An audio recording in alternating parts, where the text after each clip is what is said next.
or whatever time it may be where you are. It's Bob Price. Today I wanted to give you a message about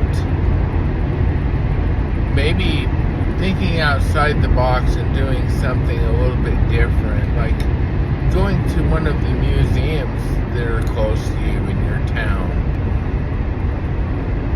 You know, going to a museum is a really interesting experience, and it opens your mind up to other ways of thinking. If you look at the paintings, you can ask yourself, why did they put that woman sitting in that chair there? What's she doing? Why is she there? You know, whenever you're doing an image like that, a painting, there's always a reason. You don't randomly, I'll throw a woman in there, I'll put a dog in that picture. There's always a reason for every element in that painting. So it's kind of a puzzle.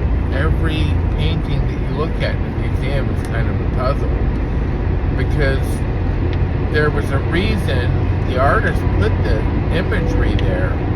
Can you figure out what it was? And you know what the fun of it is there's no wrong answer, because there's no way of knowing for sure what the artist did or why they put it there. I'll tell you something I do, and this is probably atypical for me, that's not related to museums, but is related to using your imagination. If I go to a movie, let's say it's a romantic movie, like Romeo and Juliet, for example, and so I don't like the ending. It's like, I don't like that ending. I don't like that they both died in the end. That was depressing.